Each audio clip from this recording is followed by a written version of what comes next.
What's up sa inyo mga kapito? Nagising ako ng maaga dyan at prepare tayo. May pupuntahan tayong isang workout dyan sa Pasig City. Sa Barangay Karangalan, Manggahan, Pasig City. So ayan, nakikita nyo dyan ang aking anak, sasama siya. At ang aking misis, prepare din siya. Isasama ko sila doon sa venue kung saan tayo mag-workout. So kailangan mag-workout ang mga referee para lumakas ang ating tuhod, mga kapito. So, yun. At mapalad ako at naimbitahan tayo ng isang grupo na nagangalang Brad. Ang meaning po ng Brad ay basketball referee officiating developmental. So, yun mga kaballers, mga kapito, at ayan, prepare na kami. Paalis na kami niyan. Papogi-pogi muna tayo. Okay, ayan. At ready na tayo. So, alis na tayo. So, yung maaga kami nakarating at gutom ang aking misis at ang aking anak. So, kain muna daw sila. Ayan mga kapito, no? Nandiyan na ako sa venue. Yan ang Brad, ang basketball referee officiating developmental. At ayan, pray muna bago magsimula ang workout. Ang Brad po ay nasa pamumuno ni Mr. Albert Sumang. Siya pong umattend ng workout niya. Siya ang aming leader dyan. Ayan, stretch, unat-unat na. At matagal tayong hindi nakapag-workout dahil kauwi lang natin dito sa Pilipinas, galing ibang bansa. So ayan, medyo wagayway muna ang mga kasukasuhan. At ayan, ang aking mga kasama. Marami kami dyan, nasa 18 kami sa venue na yan. Ayan, medyo kailangan magpalakas ng tuhod, palakas ng katawan para kung meron mga liga na pupuntahan at pipituhan, prepare ang ating katawan, iwasan natin ang mga injuries. Mga kaballers, mga kapito. So nagpapasalamat ako dyan sa mga kasama ko dyan sa Brad na yan, sa workout na yan, at sobrang babait talaga nila. Kwentuhan, syempre, after ng stretching. So nagkaroon din dyan ng tinatawag na mga demonstration kung paano ginagawa yung proper way ng pagtawag ng foul, proper reporting. So ayan, sama-sama na yan dyan sa isang araw na workout namin. Nagsimula kami dyan ng alas 9 ng umaga at natapos kami ng alas 11. So ayan mga kapito, kita nyo naman yung mga referees dyan. Syempre, hinay-hinay lang, dahan-dahan lang. Hindi natin pwedeng biglayin ng ating katawan. Unat-unat lang muna. Importante, medyo mawala yung mga kalakalawang sa ating mga tuhod-tuhod sa ating katawan, para ready tayo sa mga trabaho. Nagaganap yan bilang isang basketball referee. Yan, jogging na yan sa mga pagkakataon na yan. So, slow jogging lang. Ayan mga kapito, ayan, dito na ang nikot na namin ng basketball court. Slow jogging lang rin yan, jog lang. Ayan mga kaballers, mga kapito, so yun, sinashoutout ko lahat ng mga referees na nakasama ko dyan. At syempre, yung isang referee dyan na nagpapa-shoutout sa akin. Shoutout sa iyo, Brad John Alfred Escobar. So, sinashoutout ko si Mr. John Alfred Escobar. Shoutout sa iyo, Brad. At nakasama ko siya dyan. Nakipagkwentuhan siya sa akin. So, ayan mga kaballers, mga kapito. Slow lang, jogging at talagang pinagpawisan din naman. Ayan, and then after jogging, walking.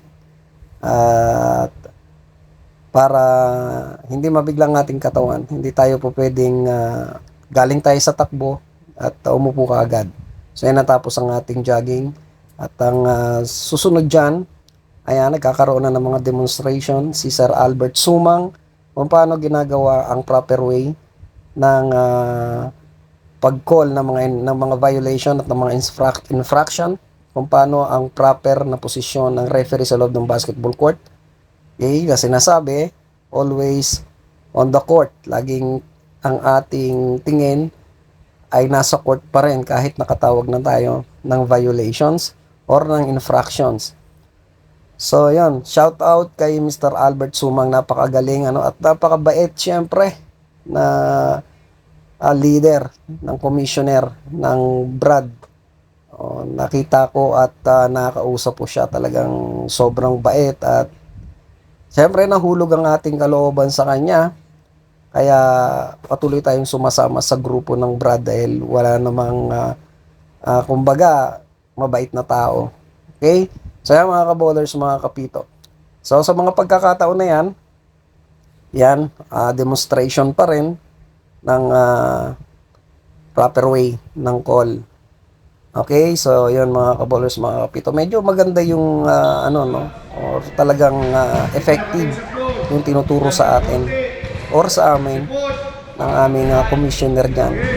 Ayan, ang proper reporting na pag tumawag ng foul, mga proper signals na dapat gawin ng isang basketball referee. At napakasipag talaga ng Mr. Albert Sumang yan. Hindi niya pinababayaan kami, mga kasama kong referee. Talagang hands-on siya.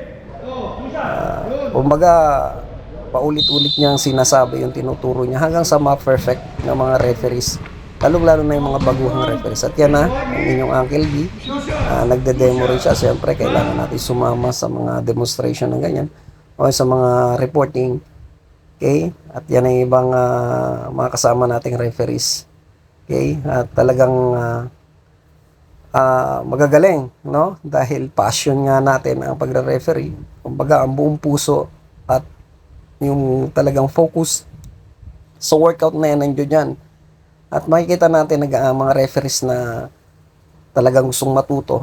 Talagang pinapakita nila ang kanilang dedikasyon sa mga workout na yan. So, kailangan talaga natin mag-workout na mga kapito. Sa lahat ng mga referees, hindi lang tayo po pwedeng tumawag lang ng tumawag. Kailangan mag-workout tayo kung kinakailangan. Every week, mag-workout tayo para mahasa at kumbaga ma-renew ang ating physical na kanya para maging malakas tayo. At lagi ko man sinasabi, para maging prepare tayo sa anumang mangyayaring pagtawag, takbuhan talaga kasi pag referee ka, may mga instances o may mga pagkakataon, lalo na ang mga players na mga kabataan, walang ginawa yan kundi tumakbo ng tumakbo, kailangan sumabay ang referee dyan. Hindi po pwedeng maiwan ang referee during transition and pass break, kaya importante ang workout na to. So ayan, namamaster na talaga ng mga kasama kong referees ang tinuturo ni Mr. Albert Sumang sa mga pagkakataon na yan dahil talagang hands-on siya. Hindi niya kami hinihiwalayan yung mga kasama kong referee. Talagang nandiyan siya, nakatutok siya. So ayan ang pinaka-final demonstration niya. Ayan, sinasabi nga niya laging on the court and then proper signal. Yan si Mr. Albert Sumang, kita niyo naman yung galawan smooth na smooth, kalmadong kalmado. So, hindi natin kailangan magdali sa lahat ng mga referees. Okay, sa mga baguhang referees na natututong ngayong mag-referee, ang proper reporting na tinuturo ni Commissioner Albert Sumang dyan ay kalma lang. Okay, laging on the court ang ating atensyon. Hindi natin pwedeng ihiwalay until mag-report tayo sa official table. Ayan, si Uncle B na ang nag-report. Okay? And then, tuloy-tuloy, lahat ng mga dumating sa workout ay kailangan magkaroon ng partisipasyon sa workout na yan at magkaroon ng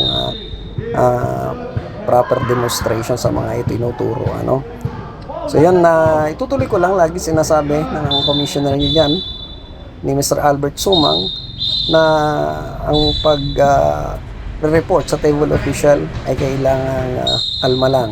Okay? Dahil yan ang mga pagkakataon na nagsashine ng referee at kailangan maliwanagan ang table official sa mga hand signals na ginagawa ng mga referees. Okay? And then, yan na yung pinaka-final demonstration. Patapos na yan, yun nga yung rotation sa loob ng basketball court kung saan ang lead official ay pupunta sa strong side o tinatawag na ball side, and then mag-a-adjust ang dalawang referee. Ang center official ay magiging trail official at ang trail official ay magiging center official. So yan, demo, takbuhan sa kabilang court, and then ganun uli ang sitwasyon, ang training o yung pagde-demo. So yan mga kaballers, mga kapito, at patapos na ang workout na yan, ano? At inimbitahan na tayo ni Mr. Albert Sumang dyan na kumain sa labas. At syempre picture-picture muna. At yan mga kaballers, salamat sa panonood. Peace out.